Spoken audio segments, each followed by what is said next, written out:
ఈ వారం పలు కొత్త సినిమాలు, ఆసక్తికర వెబ్ సిరీస్లు ఓటీటీకి స్ట్రీమింగ్కి వచ్చాయి. తెలుగుతో పాటు వివిధ భాషలకు చెందిన డబ్బింగ్ సినిమాలు, సిరీస్లు డిజిటల్ స్ట్రీమింగ్ ప్లాట్ఫామ్స్లో సందడి చేస్తున్నాయి. ఇందులో ఓ క్రైమ్ థ్రిల్లర్ కూడా ఉంది.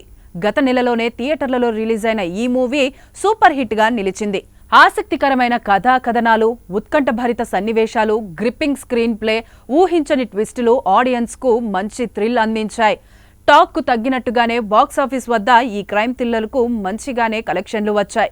ఇక IMDbలోనూ ఈ మూవీకి 10కి 9.8 రేటింగ్ దక్కడం విశేషం. ఈ సినిమా కథ ఆసక్తికరంగా ఉంటుంది. ఇందులో ఓ సైకో కిల్లర్ మాస్క్ వేసుకొని వరుస హత్యలు చేస్తుంటారు. పైగా తాను దేవుడినని చెప్పుకుంటాడు. అదే సమయంలో కాలేజీలో ఓ జంట ప్రేమ కథ కూడా సమాంతరంగా నడుస్తుంటుంది. మరి అసలు ఈ రెండు స్టోరీలకు లింక్ ఏమిటి? ఆ సైకో కిల్లర్ నేపథ్యమేమిటి? ఎందుకు వరుస హత్యలు చేశాడు? చివరకు ఏమైంది అన్నది తెలుసుకోవాలంటే ఈ క్రైమ్ థ్రిల్లర్ మూవీ చూడాల్సిందే. ఈ కన్నడ క్రైమ్ థ్రిల్లర్ మూవీ పేరు I am God. Ravi B Gowda తెరకెక్కించిన ఈ సినిమాలో రవి గౌడతో పాటు విజేతా పరీక్, రవిశంకర్, అవినాష్ తదితరులు ప్రధాన పాత్రలు పోషించారు. నవంబర్ 7న థియేటర్లలో రిలీజ్ అయిన ఈ సినిమా సూపర్ హిట్ గా నిలిచింది. ఇక క్రిస్మస్ కానుకగా డిసెంబర్ 26న ప్రముఖ ఓటీటీ ప్లాట్ఫామ్ సన్ నెక్స్ట్లో స్ట్రీమింగ్కు వచ్చింది. ప్రస్తుతం I am God cinema OTT top ట్రెండింగ్లో రన్ అవుతోంది.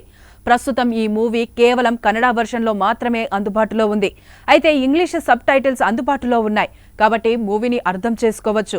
వీకెండ్లో మంచి క్రైమ్ థ్రిల్లర్ సినిమాలు చూడాలనుకునే వారికి ఈ మూవీ ఒక మంచి చాయిస్ అని చెప్పవచ్చు. సాక్షి టీవీ ప్రసారాలను నిలిపివేయడం చట్టరీత్యా నేరం. సాక్షి టీవీ ప్రసారాల కోసం మీ స్థానిక కేబుల్ ఆపరేటర్ని వెంటనే సంప్రదించండి. DTHలో, ఇంటర్నెట్లో కూడా సాక్షి టీవీ ప్రసారాలను వీక్షించవచ్చు.